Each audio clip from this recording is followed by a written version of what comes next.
जय हिंद, नमस्ते, वेलकम मेरे शेरों श्रेणियों। क्या हाल चाल आप सभी के। आई होप आप सब बढ़िया होंगे और बहुत बढ़िया तरीके से आप अपनी आगे की जो प्रिपरेशन है उसके बारे में सोच रहे होंगे। आज का ये वाला वीडियो आपका एयरफोर्स की नई भर्ती जिसका इनटेक 01/2027 है, जिसकी नई भर्ती कब आएगी, क्या एलिजिबिलिटी क्राइटेरिया रहेगा, नोटिफिकेशन आपका कब आएगा, फॉर्म कब से भरना स्टार्ट होंगे, एग्जाम कब लगेगा, रिजल्ट कब आएगा, सिलेबस क्या होगा, क्या फेज 2 होता है, तो कंप्लीट सिलेक्शन प्रोसीजर जो है उसके बारे में हम आज के इस वाले वीडियो में बात करेंगे। तो इस वीडियो को कंप्लीट वॉच करना है और कंप्लीट वॉच करने के बाद में आप लोगों को एक कमेंट इस वाली वीडियो पे जरूर करना है कि इन्फॉर्मेशन आपको कैसी लगी और क्या आप इनटेक 01/2027 के लिए एलिजिबल हैं और प्रिपरेशन आप किस मोड में जाना चाहते हैं, उसके लिए एक छोटा सा कमेंट जरूर से करना। तो बात करते हैं कि जो हमारा एयरफोर्स का नोटिफिकेशन आता है वो कुछ इस तरीके से आता है। ये मेरे पास जो नोटिफिकेशन है जो ऑफिशियल साइट के ऊपर आता है, ये इनटेक 02/2026 का है। आपका जो इनटेक आएगा उसके अंदर 01/2027 आएगा, मतलब 2027 आएगा। कोई बच्चा जो पहली बार प्रिपरेशन कर रहा है उस बच्चे के दिमाग में ये होता है 2026 चल रही है, 24 चल रही है, 25 चल रही है, तो फिर 2027 का कैसे आएगा। देखो, ये होता है भर्ती के हिसाब से होता है कि 2027 का जो पहला बैच ट्रेनिंग करने के लिए जाएगा उसके अकॉर्डिंग ये वैकेंसीज हुआ करती है। मतलब एक साल ये जल्दी चलता है, तो उसके बारे में खैर ज्यादा आपको नहीं सोचना है। तो इस तरीके से आपका नोटिफिकेशन आएगा।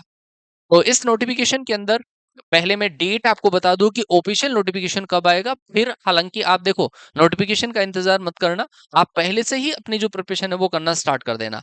अगर हम थोड़े डेटा की अगर मैं बात करूं तो आपका इनटेक 01, पहले इनटेक 01/2026 की अगर मैं बात करूं, 2026 का जो पहला इनटेक आया उसका नोटिफिकेशन आया था 18 दिसंबर को आया। और इसका जो एग्जाम का डेट था वो था 22 मार्च। फॉर्म भरना स्टार्ट हुआ 7 जनवरी से। 7 जनवरी से फॉर्म भरना स्टार्ट हुआ, 22 मार्च को इसका एग्जाम हुआ। ठीक है भाई, 22 मार्च को एग्जाम हुआ। अगर मैं बात करूं इस इनटेक की बात करूं, 01/2025 की बात करूं, तो इसका फॉर्म भरना जो स्टार्ट हुआ वो 17 जनवरी से फॉर्म भरना स्टार्ट हुआ और 17 मार्च को एग्जाम हो गया। 17 मार्च को एग्जाम हो गया।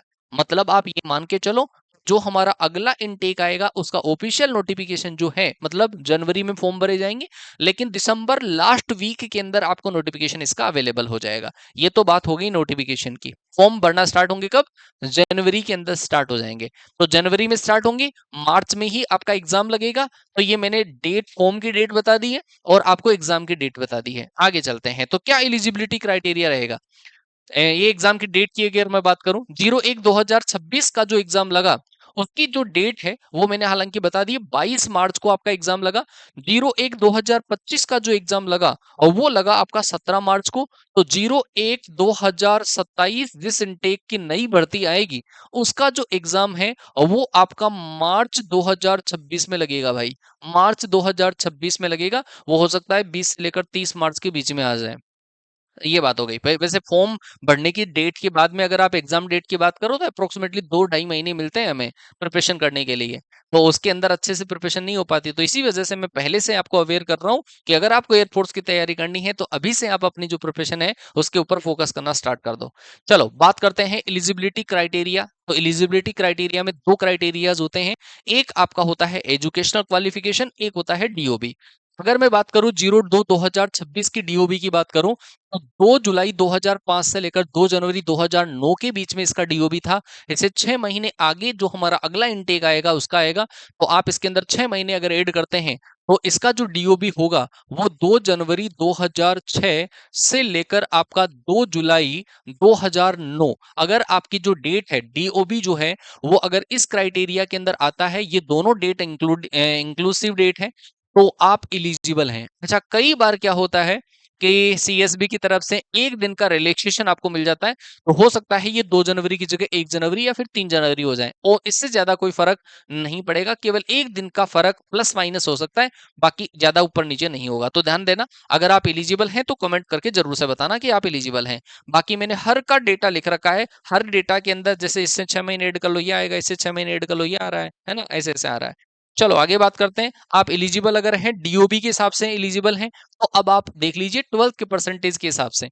एयरफोर्स का जो एग्जाम होता है वो दो पार्ट में होता है, दो अलग अलग तरीकों से होता है। एक टेक्निकल, एक होता है नॉन टेक्निकल।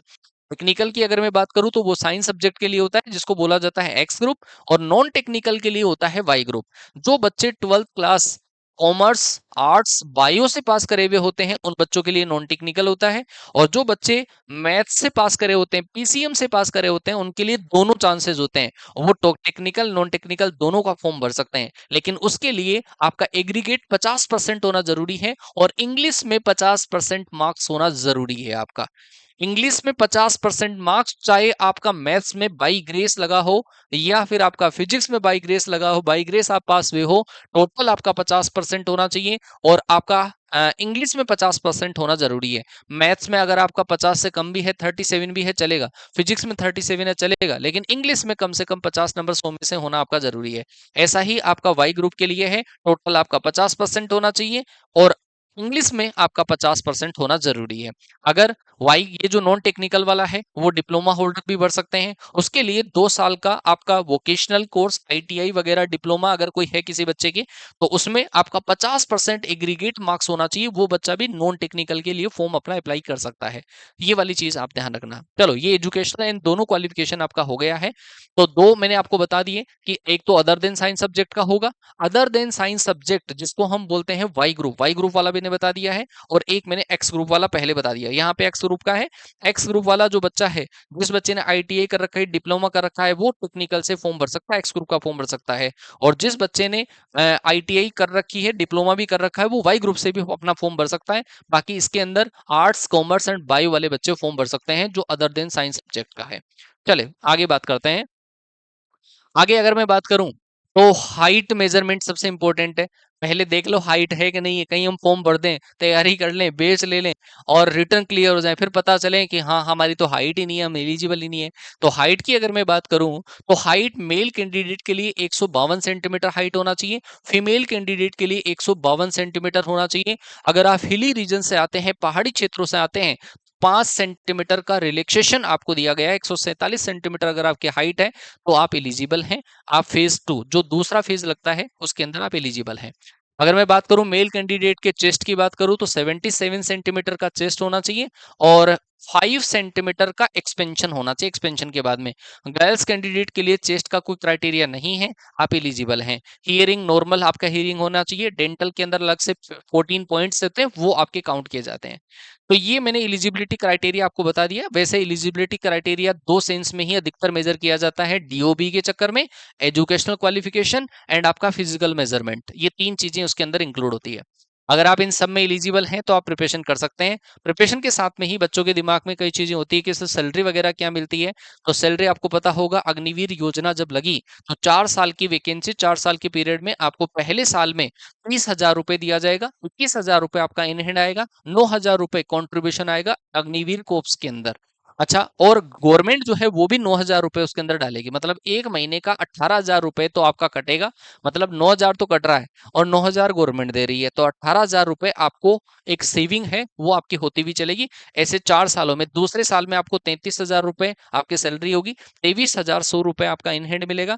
तीसरे साल 36,500 होगा, और 25,550 आपको इन हैंड मिलेगा। 40,000 चौथे साल में सैलरी होगी, 28,000 आपको इन हैंड मिलेगा। बाकी जो पेमेंट है आपका वो किस में चला जाएगा, अग्निवीर कोर्प्स में, और उतना का उतना ही गवर्नमेंट आपको उसमें अवेलेबल करवाएगी।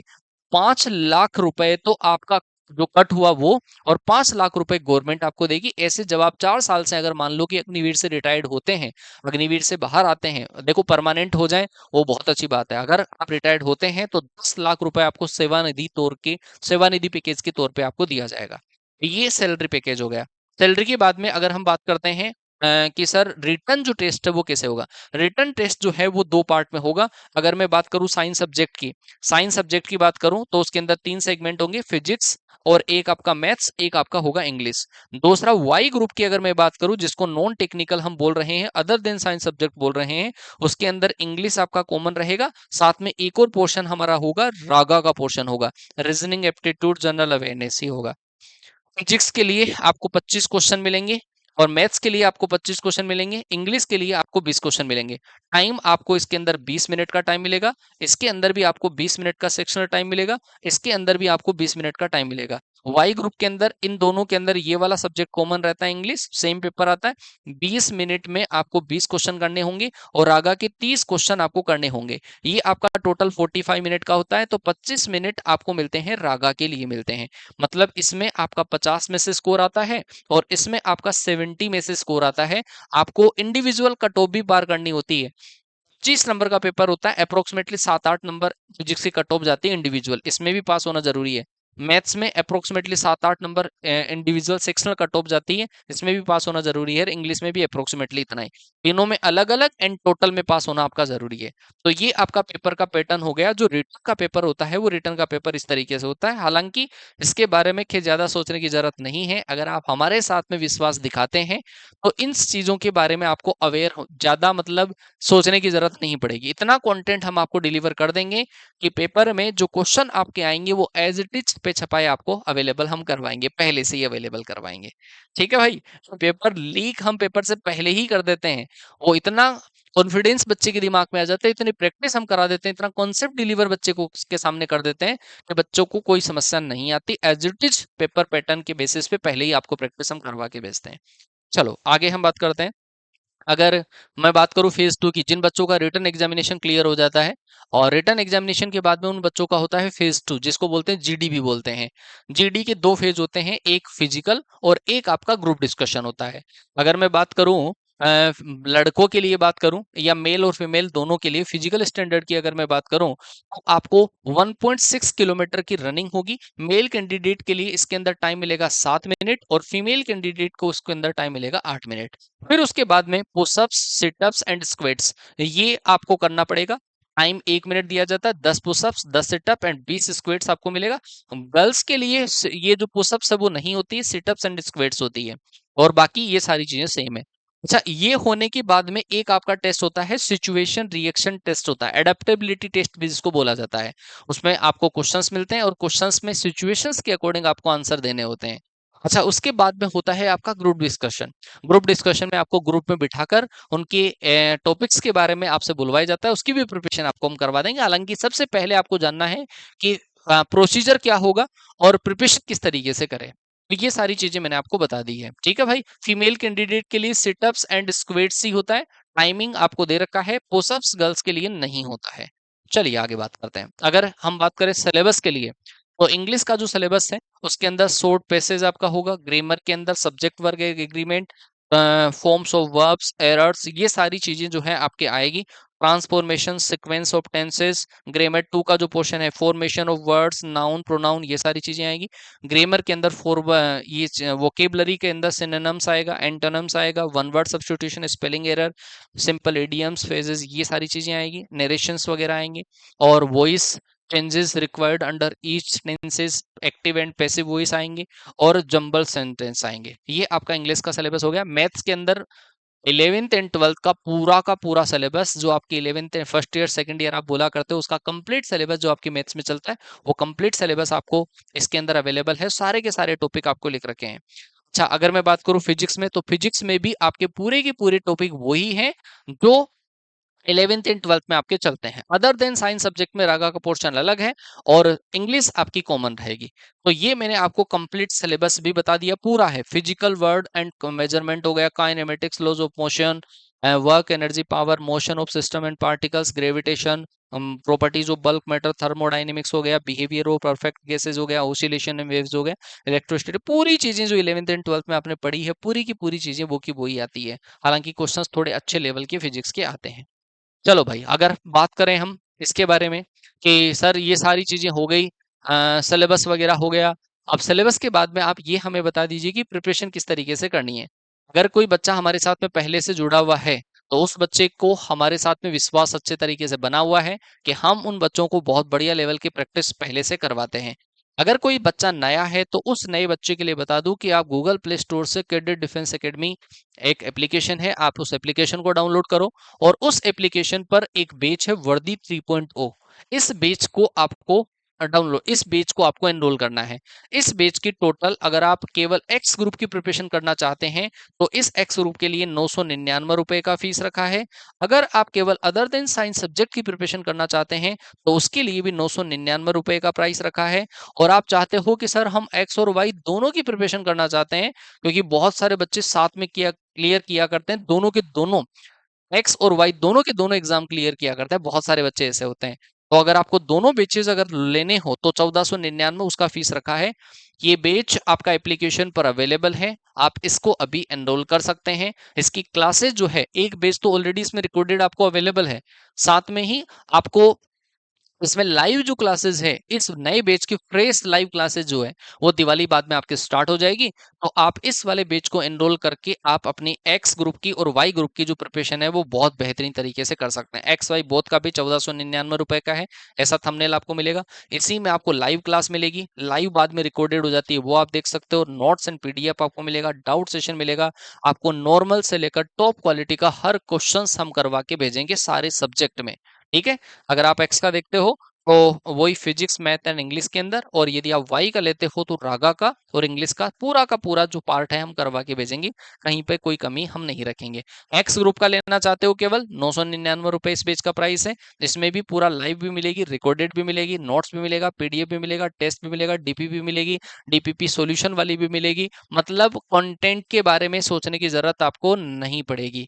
जो कंटेंट हम एप्लीकेशन पे करवा देंगे उतने कंटेंट से आपका काम हो जाएगा और आसानी से हो जाएगा। ठीक है भाई, तो ये इंफॉर्मेशन आपको प्रोवाइड हमें करवानी थी। कोई फ्रेशर बच्चा है, आप इस इंफॉर्मेशन को ध्यान से देख लीजिए, और अपनी प्रिपरेशन, आपका सपना है कि हाँ एयरफोर्स में जाना है, तो उस सपने को साकार करने के लिए आज से ही मेहनत करना स्टार्ट कर दो। क्योंकि वो बच्चे अलग होते हैं जो रिजल्ट का इंतजार करते हैं। कुछ जो फ्रेशर रिपीटर बच्चे हैं वो तो खैर कॉन्सेप्ट उनका पढ़ा हुआ होता है, तो आराम से रिपीटर वाला बेस ले लेते हैं तो भी सिलेक्शन हो जाता है। लेकिन कुछ बच्चे ऐसे होते हैं जो केवल फ्रेशर बच्चे होते हैं, जिन्होंने अभी 12th का एग्जाम पास किया है। उन बच्चों के लिए कॉन्सेप्ट डेप्थ में पढ़ना जरूरी है, और वो कॉन्सेप्ट डेप्थ आपको इस बेसिस से आराम से अवेलेबल हो जाएगा। तो अगर आप फ्रेशर हैं तो बैच एनरोल कर लीजिए, और बैच एनरोल करने के बाद में दिवाली बाद में जैसे ही 26-27 के आसपास आपके क्लासेस स्टार्ट हो जाएगी, डे 1 से ही क्लास आपको लेनी है, रेगुलरली क्लास आपको अटेंड करनी है। मिलता हूं और ऐसे ही अपडेट के साथ में आपसे, तब तक के लिए टाटा बाय बाय, जय हिंद, वंदे मातरम।